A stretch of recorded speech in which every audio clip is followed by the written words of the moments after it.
Swayam Prabha. Digital India. Educated India.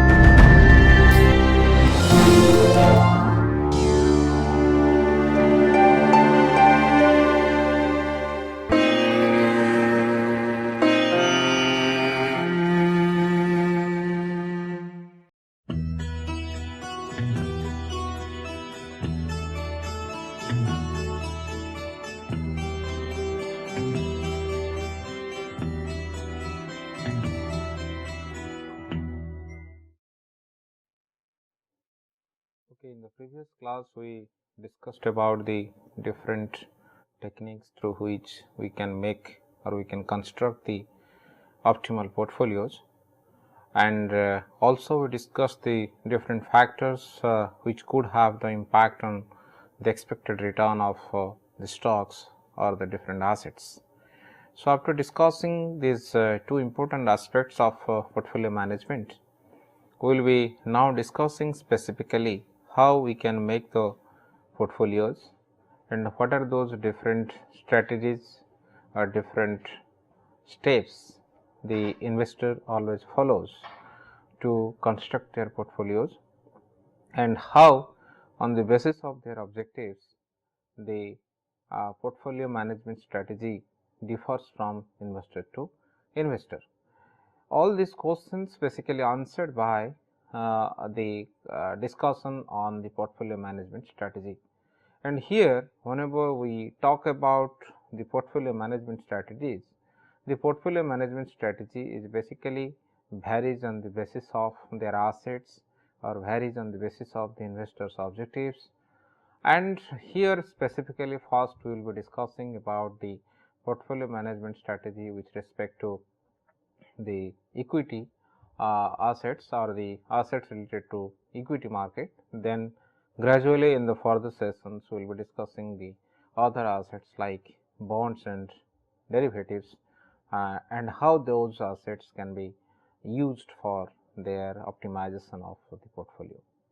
So, let us discuss today about the equity portfolio management strategy and what basically this equity portfolio management strategy is, and what are those different types of the equity portfolio management strategy.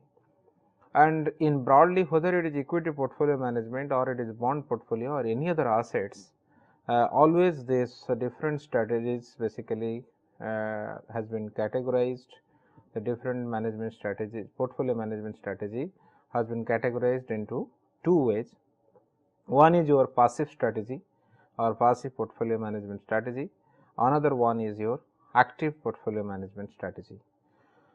And whenever we talk about the two types of strategy, what exactly this passive portfolio management strategy is, in the passive portfolio management strategy, always it is the strategy of holding a portfolio of securities without attempting to outperform other investors through superior market forecasting. What it basically means, whenever the investor, any of the investors follow the portfolio management strategy with respect to the passive portfolio management strategy, then what generally they do, they do not want to outperform the other fellow investors. Their basic objective is always to track the market portfolio, or the maximum return they should earn from the market is basically the return what the market portfolio is giving. In this context, what we are trying to say, always the investors who follows this passive portfolio management strategy, they always want to get certain amount of the return, and they do not want to outperform in the market, or they do not want to maximize their return from the market by investing in the various assets or by forecasting the possibilities or the opportunities which are available in the market in that particular time. So, therefore, what we can say that the passive investors or the investor who uses this passive portfolio management strategy, they always want to track a market portfolio and always want to get the return what maximum return what the market is giving. But in the case of active strategy or active portfolio management strategy, what the investors do, the investor attempts to outperform a passive benchmark portfolio on a risk adjusted basis. And in the active case, if the investor is following this active management strategy, in that case they always want to outperform in the market, they always want to get some extra return what the other fellow investors are getting. That means he wants to always maximize his return with the given amount of the risk, and always he follows certain kind of strategies which will help them to beat the market at any point of time. So, therefore, this is the basic two differences, and today we will be focusing on the passive strategy, and in the further session we will be discussing on active strategy. So, let us see how this passive strategy works and what is the basic concept or the basic philosophy behind this passive portfolio management strategy. In the passive portfolio management strategy, always in general we follow or we use this long term buy and hold strategy. That means always the investor buys the assets and he will hold the asset for a certain period of time, or basically for a long period of time, to get the certain amount of the return which will replicate the market portfolio. As you know that whenever we take the position in the equity market, always we feel that the market portfolio is the best optimum portfolio which gives the maximum available returns. And the passive investor believes in that philosophy, and his objective is he will hold the portfolio in such a way that in a longer period of time the portfolio will give you certain amount of the return what the market is giving in that particular time. Second point is basically it talks about, or it generally discusses about index over the time. That means it tracks an index over the time, because here we mean index means we mean the market portfolio. In the case of India, you just take the example of a Bombay Stock Exchange, you take the example of NSE, and we have different indexes whatever we have. That means we have a BSE Sensex, we have NSE Nifty. So, those indexes what this investor takes, and always investor wants to get the return what this particular indexes are giving, considering that the indexes are basically the replication of the market portfolio. Therefore, always this passive investment strategy tracks this index, the return of the index, and always the investor who follows this particular strategy, they always want to maximize their return in such a way that the return what he is going to get from the market in that particular time, it should be equal to or the deviation from the market index from the return what from his portfolio should not be varied much. So, that is the basic objective of the investor who believes or follows the passive portfolio management strategy in the market. Third point, that is why we have designed to match market performance, and the manager is judged on how well they track the target index.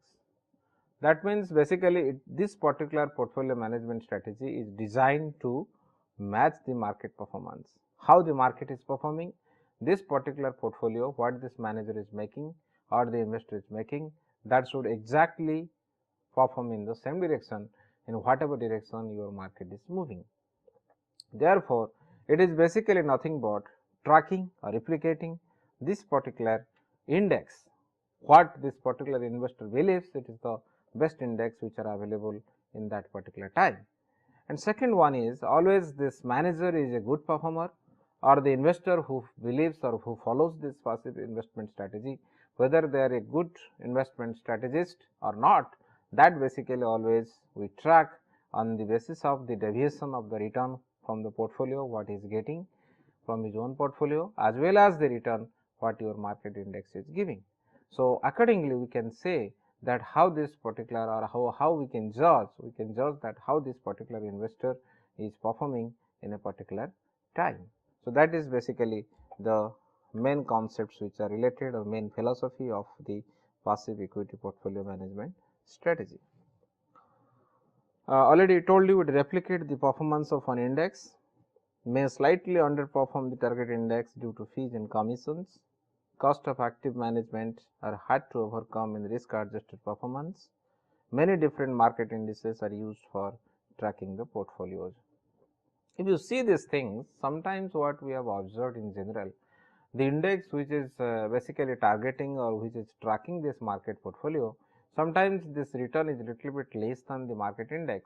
Why it is so? It is because of the transaction cost or the fees and commissions what this particular portfolio manager faces whenever they invest in that particular portfolio. But most of the cases, or in general in the theoretical point of view, what we can argue, always the investor wants to track that particular market index, and they always want to get this particular return what this market is giving.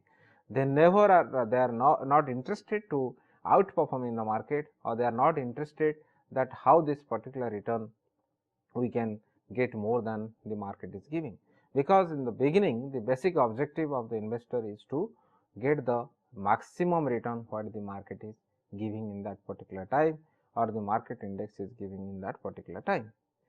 So that is why what generally sometimes we see the costs of active management are hard to overcome in risk adjusted performance, because if you manage this particular funds actively, then your cost also will be higher, because the transaction cost will be higher because of the changing positions in the frequently in the market, because accordingly this on the basis of the timing of the market, on the basis of the cost of the funds of the market, we basically change our position. And if you change your position, then obviously the transaction cost also will be more. If the transaction cost will be more, then that time what will happen, that we will be bearing more cost for that. So that is a part of the active management strategy. But whenever we talk about the passive management strategy, here what generally we see, little bit the cost will be less, because we have a strategy of holding this particular asset for a long period of time. If you are holding this particular assets in a long period of time, then the frequent changing positions in the market is not possible in this case. If you are not changing your position frequently in the market, then what will happen? Obviously the cost will be reduced, or the transaction cost will be reduced. If the transaction cost will be reduced, then obviously we can say that the risk adjusted return also will be more in that particular time, or basically which is possible to replicate the market at a perfect time. And another thing is, there are various indices which are available, or various indexes which are available in the market, which can be used for the market portfolios, or which can be tracked into. But which particular indexes we should track, or which particular index should be used as a market portfolio at a particular time, that is the question always comes to the investor or the fund managers, and that basically depends on the objective, or depends on the particular investor, and where this investor is investing, or in what kind of situation the investors is trying to get this return what this market is giving, and where the investor is interested, whether they invested in a particular sector, or they want to invest in wholesome the diversified portfolio which includes all the sectors, or the investor is interested to invest in a particular asset or particular portfolio which consists of, or the characteristics of those portfolios are more or less same. So depending upon that, we have to find out certain indexes which can be used a benchmark index for that particular portfolio, and always the portfolio manager may be interested to track that index in that particular time. So that basically we have to look into, we have to see how that particular thing works in the market. Then we have different types of passive portfolios what generally or the fund managers or the investors make in the market. One is your index funds, second one is your customized funds, and third one is factor or the style funds. These are basically the broad types of the passive portfolios what in all the markets regularly the investors who believe or follows these passive portfolios, they use this particular funds or use these particular portfolios to get or to track this market portfolio or market return from time to time. And what exactly this index fund is? The index fund basically attempts to design a portfolio to replicate the performance of a specific index, that is your benchmark index, and the difference arises between the benchmark index and the portfolio because of cash flow, company mergers, and the bankruptcies. If you see that for example, any investor wants to make an index fund, let you talk about the example of the BSE 30. BSE 30 or the BSE Sensex, whatever we have, if we have the BSE Sensex and any investor or the manager who wants to follow the BSE Sensex, there are 30 stocks with a different weightage. The 30 stocks let A, B, C, D like that, and once we have the different stocks which are included in the 30 stocks, what the investor does or the fund manager does, so they generally take those 30 stocks into their consideration, same A, B, C like or D, and they also invest the same weightage, investment also the weightage is same what the fund manager is or the stock exchange is giving in the different assets, and they want to get the return what this BSE Sensex is giving. The return from the portfolio should be equal to return from the market. So, this is their objective. And why generally sometimes there is a, if we are investing the same weightage and as well as we are also investing this particular same stocks where this particular index is consisting of, then why the return is varies? The return is varies because sometimes because of some characteristics the cash flow of the company may be changing in nature, company may be going for bankruptcy. So, that means what in general we are trying, the individual behavior of the country, individual behavior of the company changes from time to time. So, once the individual behavior of the company changes from the time to time, whether it is because of the financial reason or the non-financial reason like your intellectual capital etc., then what will happen for this? Then there is a deviation. The deviation, it is because of the deviation is arising between the market portfolio, the return from the BSE 30 and the return from the portfolio what the particular investor or the fund manager constructs by taking or by tracking this particular Sensex or this particular index. So, therefore, this is basically your index fund we generally use in the market. Another fund is basically your customized fund. In this case, whenever we talk about the customized fund, in this case the benchmark index is a customized rather than a published index. This has been made because of two reasons: constraints on allowable securities and to provide this adequate diversification. What it basically means, the customized fund, for example, in the same case what basically we take, let we have the BSE 30. If you have a BSE 30, in this case let your BSE 30 is giving around 15% return. So, in this case what the investor does, the investor does not invest in all the 30 stocks,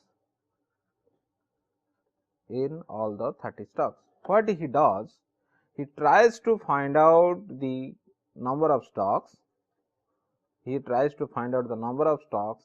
the allocation of the funds in different stocks,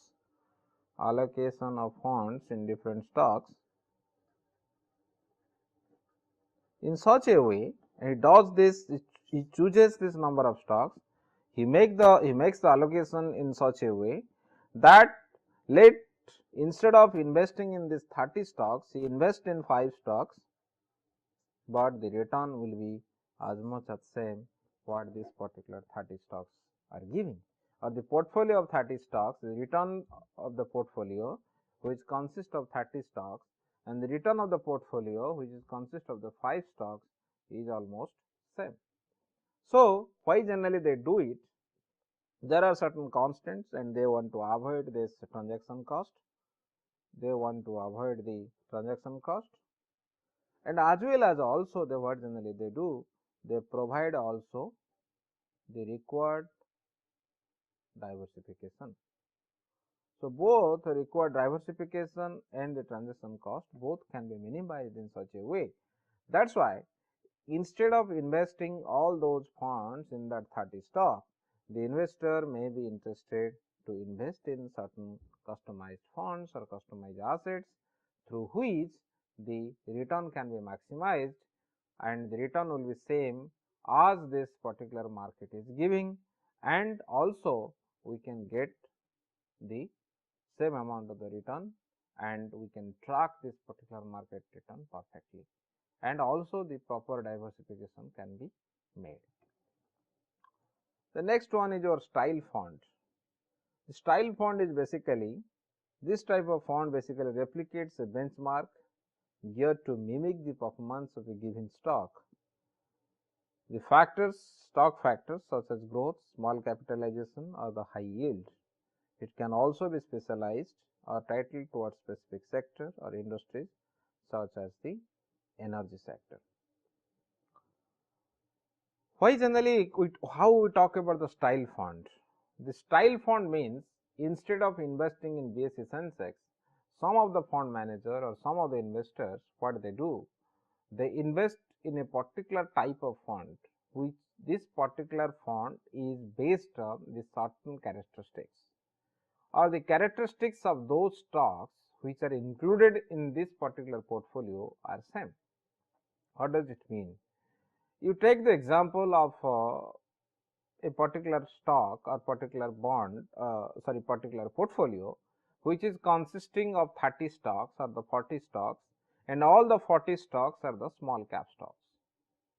So, we have the different benchmark portfolios or benchmark indexes which are available in the market, which is based on only on the small cap stocks, or only on the growth stocks, only on the value stocks, or only on the high yield stocks, or only on the low yield stocks.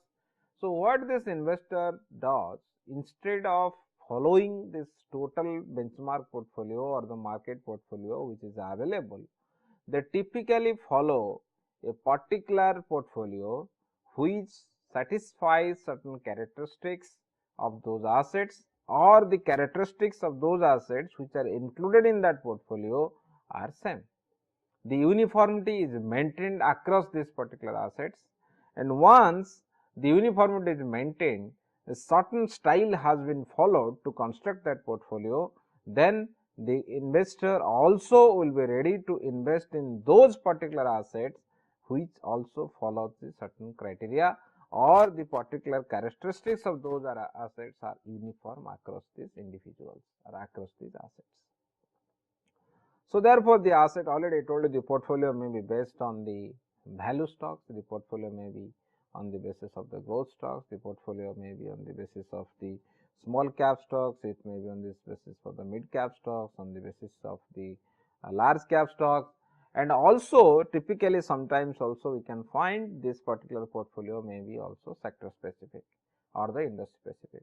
I can take an portfolio which is only confined to a particular sector, maybe in energy sector, maybe also it is in health sector, maybe it is in any of the sectors, maybe manufacturing sector, maybe any of the IT or the services sector. So, all the assets what I am going to incorporate in my portfolio, that basically follows certain criteria. This satisfies certain criteria, and if a certain criteria has been satisfied, then only those assets can be incorporated into our portfolio, and that can maximize or that can mimic our industry return or the index return or the market return at a particular point of time.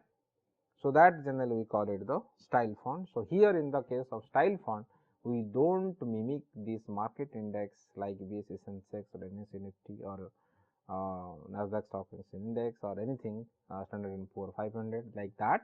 We basically follow a particular fund, a particular index which is based on the certain characteristics, and it is based on the uniform criteria like either on the basis of the growth fund, on the basis of the value fund, on the basis of the small cap, large cap, medium cap stocks like that. So, this is also one of the ways through which the passive portfolio construction has been made. So, what are those techniques? We talked about the different types of the portfolio which is categorized as the passive portfolios, but how these portfolios are made and what is this ways or different techniques through which the fund managers or the investors generally construct these portfolios. The construction of the portfolio may be on the basis of the technique. First technique is full sampling, second one is only sampling, third one is the quadratic optimization or the programming techniques. There are three ways through which the construction of the passive portfolios are made. Then how these particular techniques are worked out and how these particular techniques help us to construct these portfolios. If you observe one by one, what basically the full sampling means? The full sampling means we have to take care of all the stocks which are incorporated in the in this particular index. The full sampling basically what basically it talks about all the securities, if you see this, it basically talks about all the securities in the index are purchased in proportion to their weights in the index. Basically all the securities means if you talk about BSE 30 in that particular time, whoever the companies, whoever the stocks are included or whichever the stocks are included in this particular index, all the stocks should be purchased in the same proportion whatever way it is invested in the index, and the weightage also will be given to the same, and it helps to ensure the close tracking. That means the close tracking in the sense it helps, it basically once we take into account all the stocks which are incorporated in this index, what generally we believe that how this particular index will perform. The deviation from the return from the index and the deviation from the return from the index to the return from the portfolio will be very small, or it will be closely tracking this index, because all the assets which are there, all the stocks which are incorporated in this particular asset, these are all also incorporated in this particular portfolio. So therefore, it is basically closely tracking this index. And what are the disadvantages? The disadvantages is once you take care of all the stocks which are there in the index, it incurs more transaction cost and also the high commission for reinvestment in the dividends.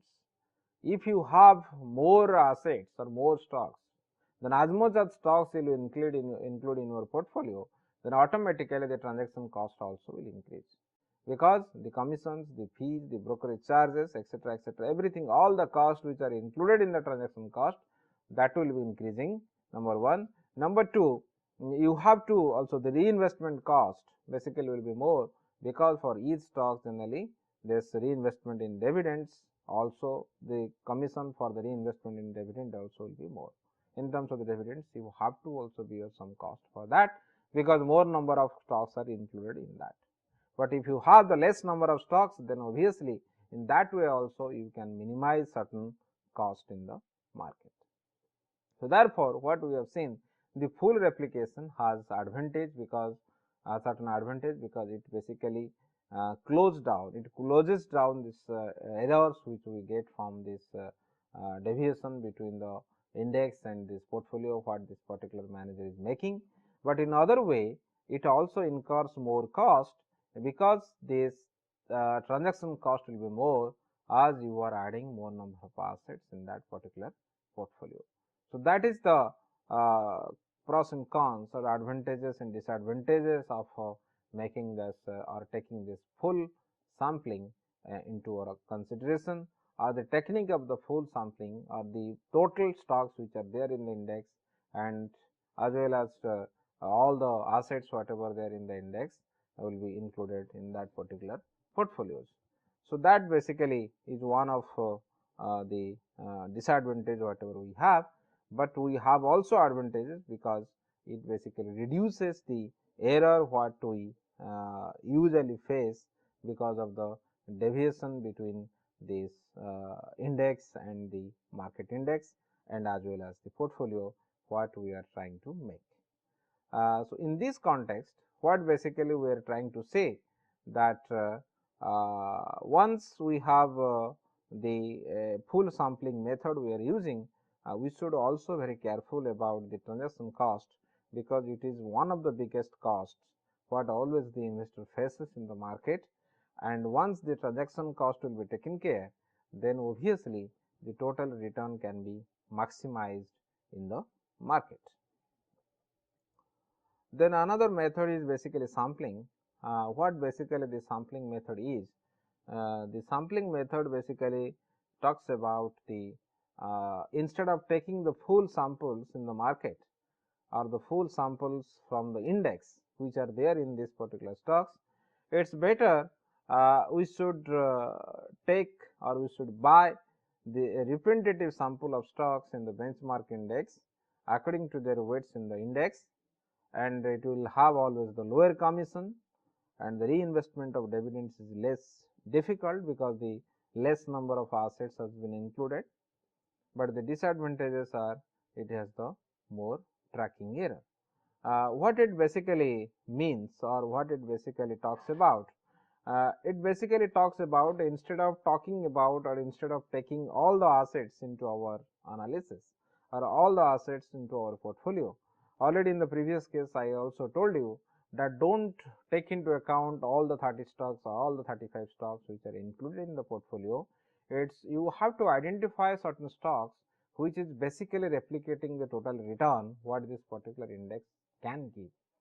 So, if you can identify those stocks which can replicate this particular return what this whole index is giving, then better we should incorporate those stocks, and accordingly the weightage also will be assigned in such manner, and by that we can make a better sampling, and once the less number of stocks will be included in that particular portfolio, then what will happen? Automatically the transaction cost will go down. If the transaction cost will go down, then we can maximize the return, because the total cost will be going down. If the cost will be going down, the return can be maximized. But only thing is the skill of the investor is, or the basic objective of the investor is to identify those stocks and to identify those number of stocks which can be considered in that particular portfolio, through which the return can be maximized, or the same amount of the return what the index is giving, we are only getting this much return if you invest only this much number of stocks, and the weightage will be different on the basis of their types.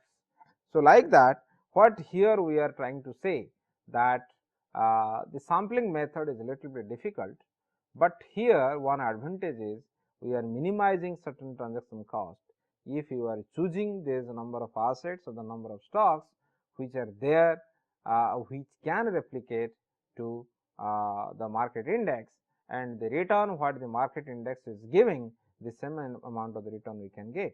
But the biggest problem is instead of in the case of sampling is that it have high tracking error.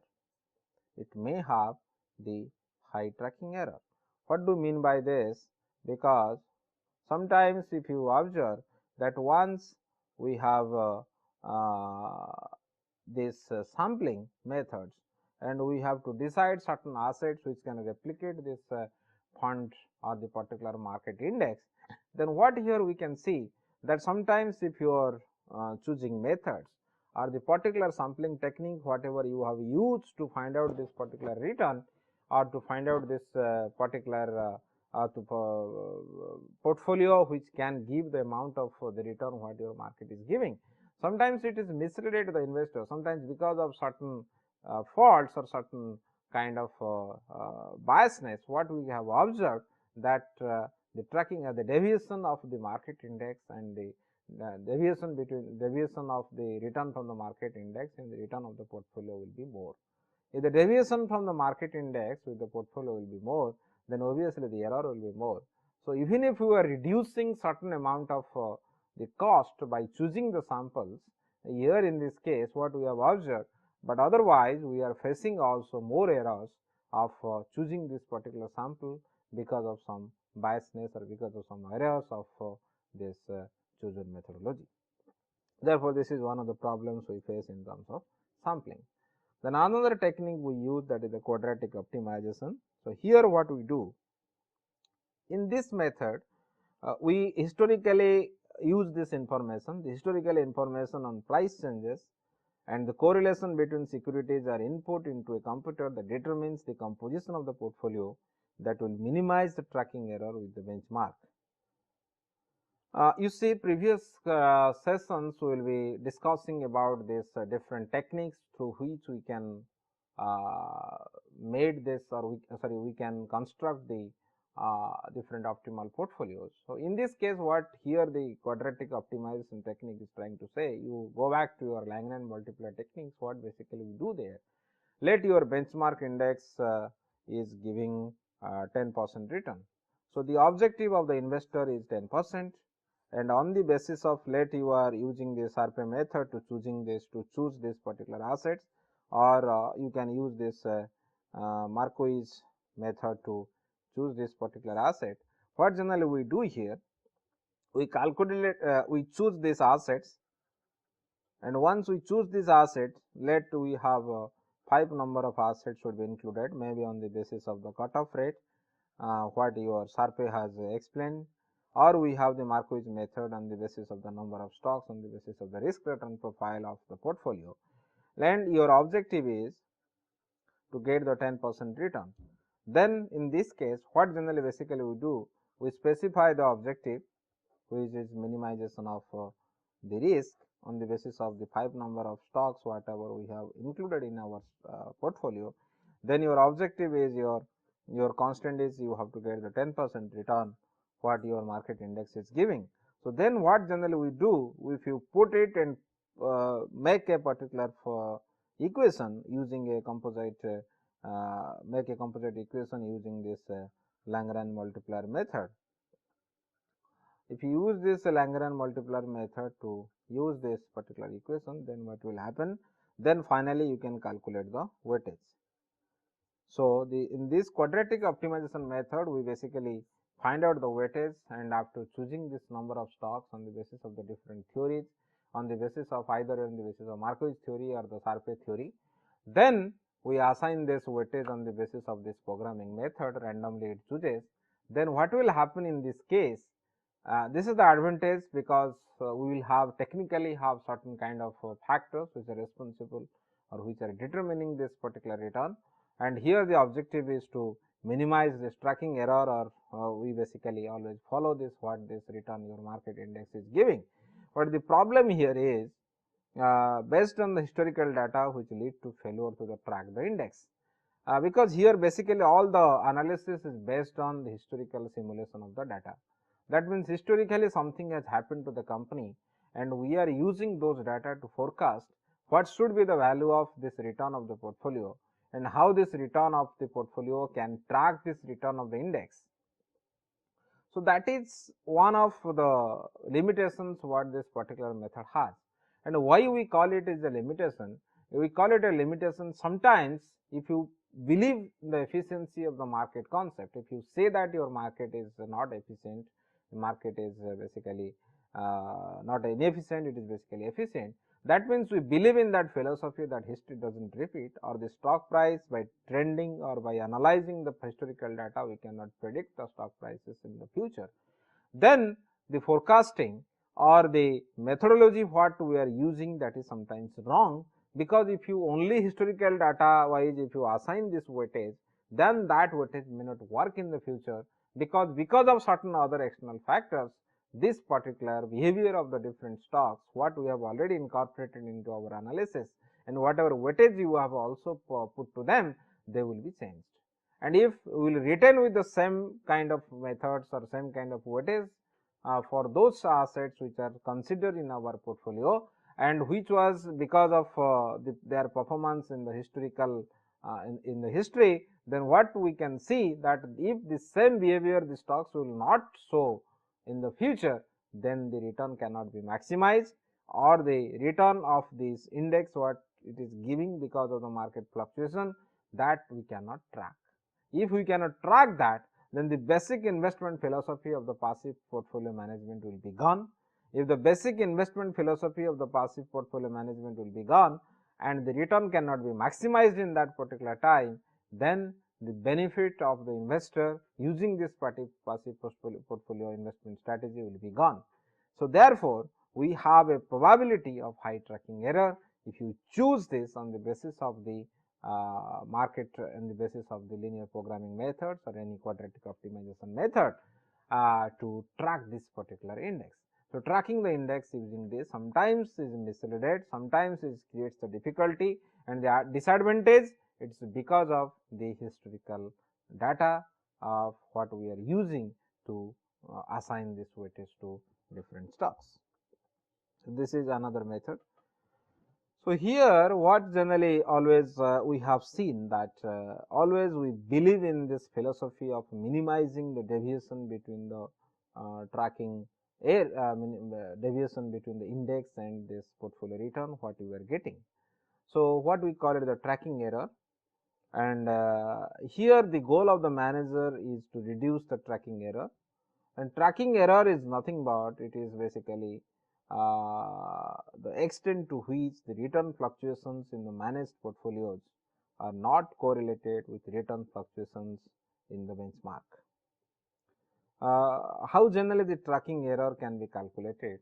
If you observe this thing, and already we have seen that the basic objective of the investor is to reduce this tracking error, then already we know that your return from the portfolio is basically the summation of the return of the individual assets multiplied by the weightage.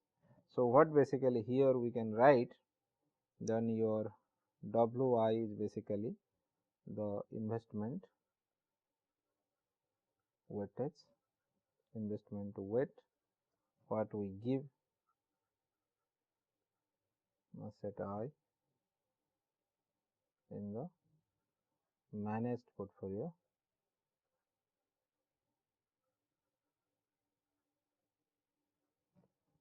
and RI basically your return to asset I in period T. Then we have and N is equal to your number of assets in your portfolio, number of assets in the portfolio. Then here what basically our objective in the basis of the passive portfolio is we want to reduce your delta RT will be your return what you are getting from this WIRI minus RBT.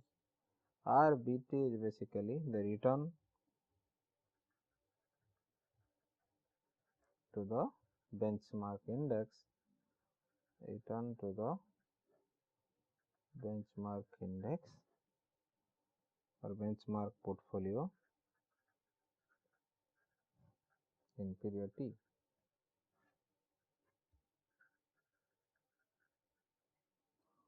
So, this is your RBT. So, this is basically nothing but your RPT minus RBT. This is the deviation of the return between the market portfolio and the return of the portfolio what you are getting. So, then you can calculate the variance of this deviation. It is basically R delta T. It is basically your, if you write down your T is equal to 1 to T, then your delta RT minus delta RT bar divided by the T minus 1. So, this is basically the variance of the deviation between the return between the portfolio of yours and as well as the tracked portfolio. Then your standard deviation will be root of the variance of T, which we call it the periodic tracking error. So, it is basically the standard error, it is basically the standard deviation of the return deviation between the market portfolio and the index, which is basically defined as the periodic tracking error. And the basic objective of the investor is always to minimize this tracking error whenever they construct their index portfolio in the market. So, this is your periodic tracking error, that means whatever data you have taken, if you have annual data, you can use annual data, you can use also monthly data, you can also use the quarterly data. So, on the basis of that, or you can also use daily data. So, on the basis of these, whatever standard deviation you can calculate, that is your periodic tracking error. And if you want to convert this periodic tracking error into the annualized tracking error, basically the annualized tracking error is defined as your standard deviation of this deviation into the period what you have taken. If you see this one, in the case of if you take the example of a particular case, let we have a series of we have a quarterly data, whatever we have 2 years, we have quarterly data of one portfolio and as well as the index what we are tracking. Let this is your period, this is your managed portfolio return,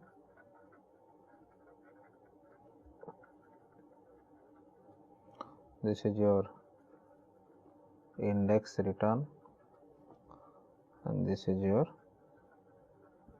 difference. Then from here we are going to calculate the tracking error of this portfolio. 2 years data, that means you have 8 quarterly data, 3, 4, 5, 6, 7, 8. You have this much. Then let in the first quarter your managed portfolio is giving 2.3%, your index return is giving 2.7%, the tracking error is your difference is 0.4. Then the second quarter it is giving 3.6%, it is minus 4.6%, then it will be index is this minus this, then this will be 1. Then if here it is 11. Third quarter it is 11.2, it is 10.1, then it is 1.1. If it is 1.2, this is 2.2, it is giving also minus 1, difference is minus 1. This is let 1.5, this is your 0.4, and this is also 1.1. This is your 3.2, this is your 2.8, then it will be 0.5, and it is your 8.9, it is your 8.1, this will be 0.8, this will be minus 0.8, this will be 0.6, that will be minus 1.6. And if you see that the average deviation, the average difference is 0.1875, and from here if you can calculate the standard deviation of this series, the standard deviation of the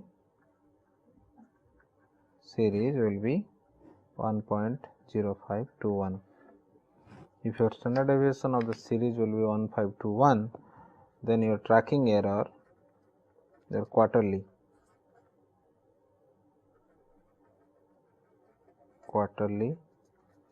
tracking error is 1.0521. If your quarterly tracking error is 1.0521, then how we can calculate the annualized tracking error? Your annualized tracking error will be we have your tracking error is 1.0521 into root of 4, because we have 4 is the quarterly, because 1 year you have 4 quarters, then it will be 2.1042. So, your annualized tracking error will be 2.1042. So, that is why in this case the investor is facing a annualized tracking error of 2.1042. So, therefore, this is the way through which the tracking error is calculated, and every time the investor or the fund manager wanted to reduce this tracking error as much as possible.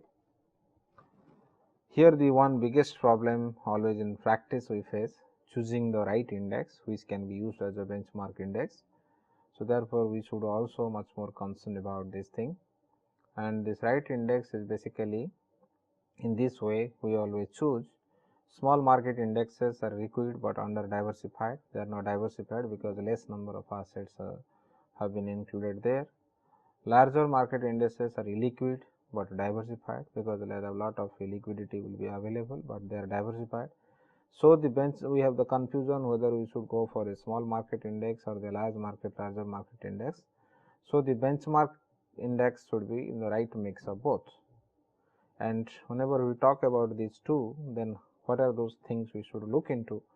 It should be a good representative of the market, it should be well diversified, it should be highly liquid, and it should be professionally managed. If all these 4 criteria have been fulfilled by any of the indexes, so that can be used as a benchmark index for the investor or for the fund manager for their analysis. In India, if you talk about, we have sometimes people argue, or the researchers argue, that S&P CNX Nifty is one of the most scientific benchmark index in India. It is because it is basically a market capitalization weighted index. Base year is November 3, 1995, base value is 1000, and all companies to be included in the index would have a market capitalization of 5 million or more. Company entering the index should have double the market capitalization of the leaving company, which basically talks about the size of the company or the visibility of the company in the market, and all the securities should fully satisfy the record execution on 90% of the trading days, which talks about the liquidity. So, if the liquidity and as well as the diversification part has been taken care for a particular index, then we can consider that index is basically one of the best indexes what we can use in the as a benchmark portfolio or the benchmark index. So, the basic objective what now we have seen, that the basic objective of the investor is to minimize the tracking error, and tracking error is basically the volatility or the standard deviation of the return difference between the benchmark portfolio and the portfolio what we are constructing.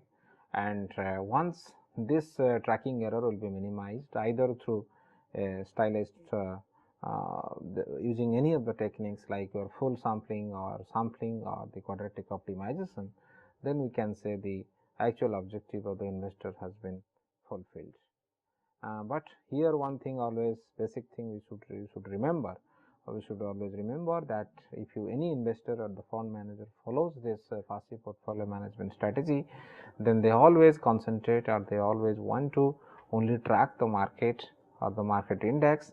They do not want to outperform in the market, they do not want to change their position in the market frequently to get high return, because they always want to diversify their asset in such a way that this asset can give you the return what your market is giving. That means they are little bit less risky in nature, and as well as they wait in the market for a long period of time to get this particular return. But in the active investor or the active investment strategy, this particular part will be little bit different, and how this particular thing will be different and what are those different investment strategies are used in this active investment part, that we will be discussing in the next class. Thank you.